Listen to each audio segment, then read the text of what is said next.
지금 이제 그렇게 되면 삼성전자와 하이닉스 쪽의 쏠림이 조금 풀려야 되는 거죠. 뭐 선후 관계가 먼저인지 뭐 어떤 게 먼저인지 모르겠습니다만 삼성전자와 하이닉스가 좀 쉬어야 아래 있는 종목들로 수급이 가면서 올라올 텐데 요 쏠림이 조금 일시적으로 좀 완화될 거라고 생각을 하시나요?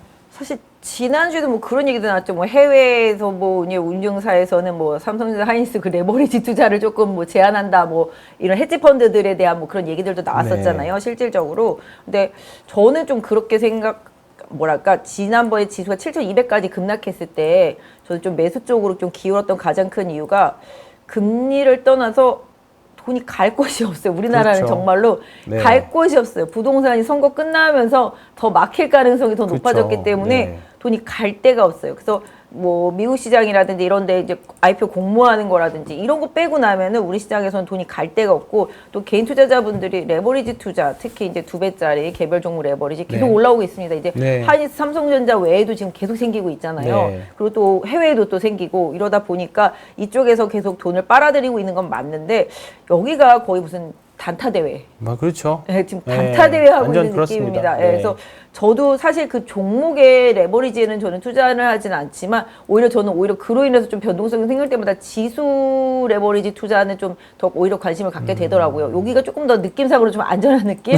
네, 그런 느낌인데 아까 말씀 주신 대로 또 당분간 아까 말씀드린 대로 7월 한 중순쯤 이때 되면은 좀 실적 시즌 시작되잖아요. 네. 사실 근데 이 실적 시즌에 또 삼성전자 하이닉스 제외하고 나면은 사실 또 만만한 종목이 없어요. 그렇죠. 그죠? 네. 네. 요 두 종목이 또 실적 시즌에 또 만만한 종목이 되기 때문에 그 전까지는 어느 정도 지금 지수가 올라온 부분에 있어서 최근에 급락을 거듭했던 종목들이 질비하지 않습니까? 네. 오늘만 보더라도 뭐 건설, 뭐 철강, 뭐 기계, 뭐 조선, 뭐 화학, 정유 뭐 안 오른 게 없지 않나요? 그래서 개별 종목 중에서 특히 이제 전쟁이 이제 어느 정도 되면 재건 이슈들이 생기기 때문에 네, 뭐 원자 재건 그쵸, 이슈들도 그쵸. 많이 오르고 또 전력기기, 전선 다 올랐기 때문에 요런 종목들이 그동안 반도체 로봇에 치여가지고서 진짜 너무 힘들었었거든요. 맞습니다.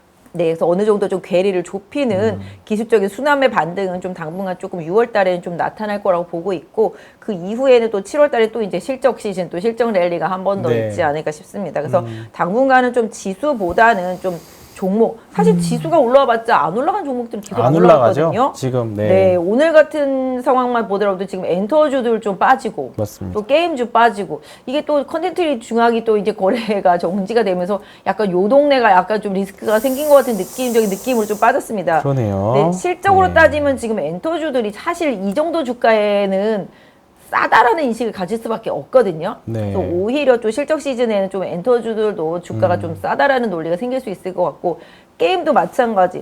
사실 코스닥 시가총액 상위 종목군 중에서 보면 펄어비스 같은 경우 지금 600만 장을 팔았습니다.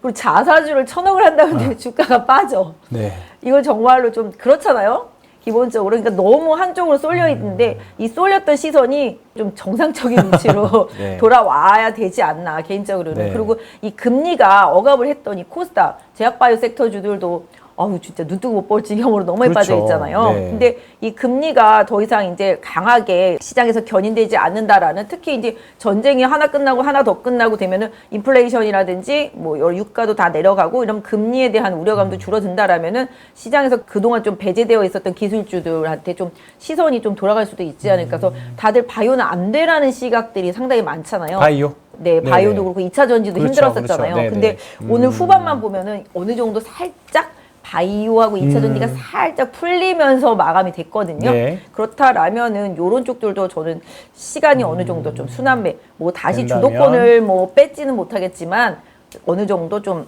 시장에서 가격적인 부분들에서 배제됐던 부분들이 조금 메리트로 좀 다가오면서 좀 반등의 시간이 순환매로 좀 나오지 않을까 싶고 사실 오늘 반도체 소부장들은 조금 뭐 HP, SP 빼고 나면은 그닥 많이 오른 건 그렇죠. 없거든요. 지난주에 네. 올랐던 것도 다 네, 토해내고. 네. 그래서 한미반도체가 스페이스X에 500억 투자하면서 HP, SP가 이렇게 빛을 볼 줄이야. 저 네. 사실은 좀 생각을 못한 게 한미반도체는 워낙 매매를 했던 거라서 네. 와 이랬는데 그동안 한미반도체가 HP, SP를 엄청 많이 팔아댔잖아요. 그렇죠. 네. 그래서 지분이 꽤 정리됐다 생각하고 그 생각을 못했었는데 뭐 일단은 뭐 스페이스X에서 이제 팹이 이제 새로 생기면 거기에 이제 들어갈 가능성 네. 때문에 급등하는 모습이 나타나는 것만 보더라도 시장이 좀 뉴스를 좀 많이 따라가지만 또 오늘 뭐 이오테크니스나 두산 테스나는 또 눈뜨고 또 못 보게 빠졌잖아요.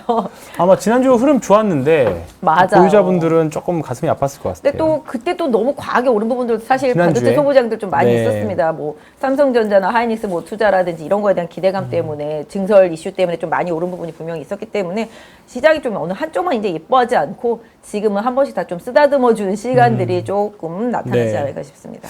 자, 그러면 부장님 말씀대로 조금 쏠림 현상이 해소되면서 다른 종목들이 올라온다면 반대로 삼성전자 하이닉스는 조금 쉬어가는 전략일 건데 보유자분들은 어떻게 하면 좋을까요? 삼성전자 하이닉스는 뭐 쉬어간다기보다 올랐다가 내렸다가 올랐다가 내렸다가 네. 정말 무슨 단타 대회 종목 같이 네. 뭐 흐름이 좀 나올 거라고 생각을 하고 있습니다.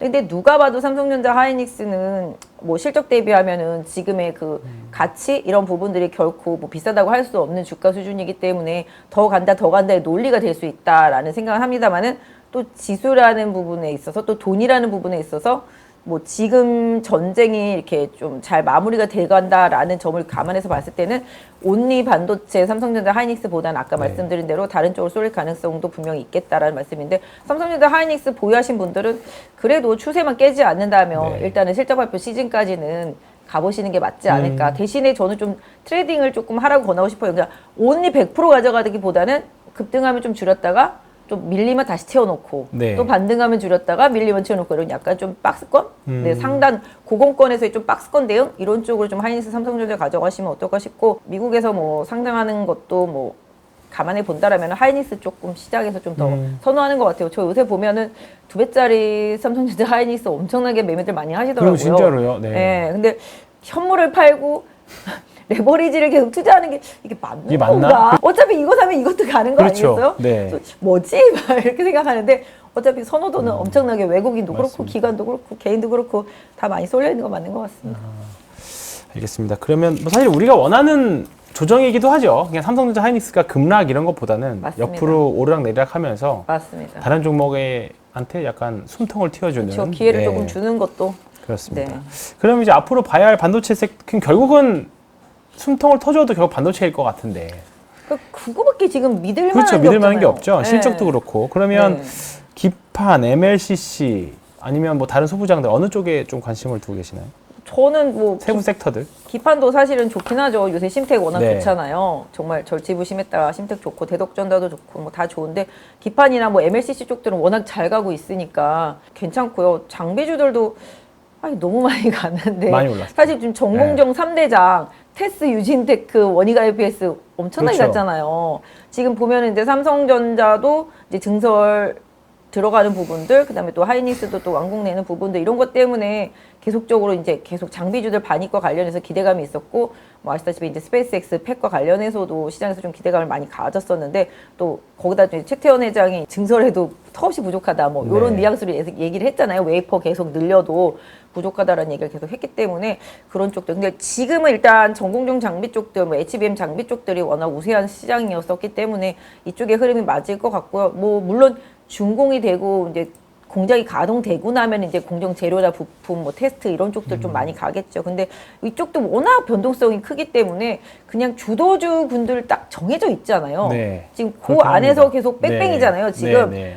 살짝 뭐샘 알츠만 온다 그러면서 사실 비메모리 쪽에서 뭐 가원칩스니 뭐 제주반도체 쫙 올랐다가 그렇죠. 그죠? 네. 약간 그런 흐름이 있었고 뭐 테스트 쪽들도 뭐 유니 테스트라든지 뭐 두산 테스트나 쫙 올랐었다가 뭐 오늘은 조정이었었고 이제 왔다리 갔다리 하고 있지만 뭐 동진 세미캠도 흐름 괜찮았었고 그래서 ISC도 엄청 많이 빠졌다가 좀 올라왔었고 그렇죠. 네, 이런 식으로 좀 장비단 특히 한미반도체 뭐 하나비전 이런 쪽들도 마찬가지로 그래서 일단 좀 장비단이 일단은 최우선에 있는 건 맞은 것 같고요. 그 다음에는 공정 재료라든지 뭐 부품. 근데 사실은 지금은 기판하고 전공정 장비 쪽들 이쪽이 가장 실적이나 여러 면에 있어서는 가장 좋은 것 같아요. 뭐 MLCC 포함해서. 네. 네. 근데 그쪽이 주도력은 워낙 이노텍이나 삼성전기 그쵸. 가지고 있으니까. 네. 근데 뭐 금요일날 리밸런싱이 있었던 것처럼 언제라도 그 훅 ETF 빠져도? 안에서 네, 비중이 그쵸. 확 높아지면 또 비중을 줄이는 그런 리밸런싱들이 계속 언제라도 좀 나올 수가 있기 때문에 뭐 급등과 급락을 뭐 밥 먹듯이 하고 있기 때문에 어느 한쪽을 계속 들고 가라, 뭐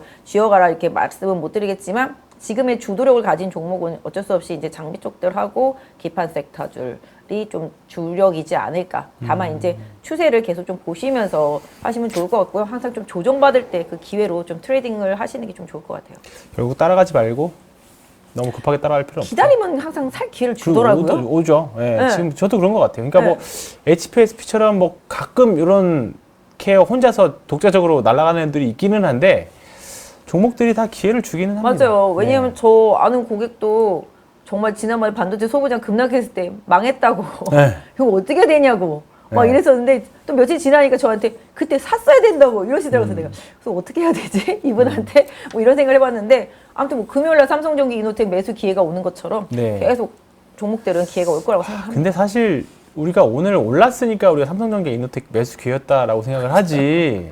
맞아요. 지난주 금요일날 삼성전기 주가 흐름 보면 완전 양음 오늘 양이에요. 그렇기 때문에 사실 맞아요. 거꾸로 올라갈 때 따라 샀다가 내려올 때 손절하고 했으면 벌써 그렇죠. 세 번 손절을 3번 했습니다. 그러기도 쉽고 네. 만약에 오늘 올라왔으니까 황 팀장님 말대로 네. 이런 얘기를 하는 거지 그날 음봉 맞고 뭐 안 좋은 일 터져가지고 쭉 또 또 빠질 수도 빠졌으면 있었죠. 돌아올 수 없는 네. 길을 갈 수밖에 갈 수도 없었잖아요. 있었죠. 네, 그렇기 때문에 맞습니다. 퐁당퐁당이 쉽게 나오는 장입니다. 그렇기 때문에 리스크 관리를 잘 하시기를 저도 말씀을 좀 드리겠고요.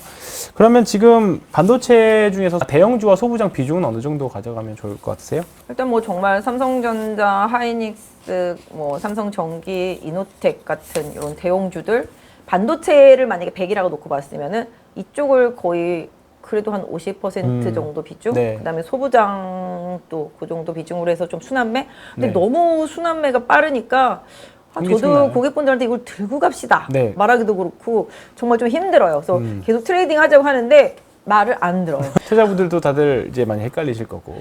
좀 많이 네. 변동성이 크니까 그런 건 확실히 있는 것 같아요. 근데 이럴 때 개인 투자자분들이 할 수 있는 거는 그냥 이것저것 다 먹을 생각을 하면은 안 돼요. 내가 저거 샀으면 먹을 수 있었는데 저거 샀으면 먹을 수 있었는데 이런 생각 버려야 됩니다. 그러니까 저도 마찬가지예요. 다들 뭔가 그 가상의 인물들을 세워놓고 이거 저거 다 발라먹는 사람이 있을 거다. 맞아요. 내가 그렇게 돼야 된다라고 생각해요. 맞아요. 그렇게 그렇게 생각하면 안 돼요. 그리고 이게 빨간불일 때만 네. 보잖아요, 사람들은. 그렇죠. 그래서 이렇게 주식시장이 이렇게 좋은데. 다 오르는데 좋은데 왜 내 건 안 가? 그러니까 전화하면 저는 항상 그래요. 어저께는 걔네들이 파란불이었거든요. 그렇죠. 그렇잖아요. 그러니까 이게 착시가 항상 있잖아요. 올라가는 네. 건 다 올라가는 것 같지만 그 종목들이 올라가기 이전에 얼마나 빠졌었는지를 생각해 보면 맞습니다. 네. 답이 나올 것 같은데 약간 좀 그렇습니다. 그래서 아무튼 지금 장이 좋고 돈이 갈 데가 없어서 주식시장으로밖에 올 데가 없는 건 맞지만 이번에 하락할 때 아마 느끼셨을 것 같아요. 줬다가 뺏는 게 더 많다. 맞습니다. 마지막에 네. 털리지 않았으면 다시 올라왔겠지만 네. 줬다가 뺏는 게 더 많다. 그래서 많다. 그때 신용도 담보 부적이 안 나오던 게 계속 나오고 그렇죠. 네. 네. 장난 아니었었고요. 제 네. 고객분들 중에서도 보면 신용 쓰시는 분들, 신용 정말 풀로 쓰시는 분들은 순식간에 계좌가 반토막, 세토막까지 그렇죠. 가는 것도 봤거든요. 네. 털리지 않았기 때문에 올라왔지만 털리신 분들은 이거는 뭐 어떻게 복구가 안 되잖아요. 일단 털리고 나면. 그래서 약간 신용 쓰시는 분들은 정말 리스크 관리 좀 많이 하셔야 됩니다.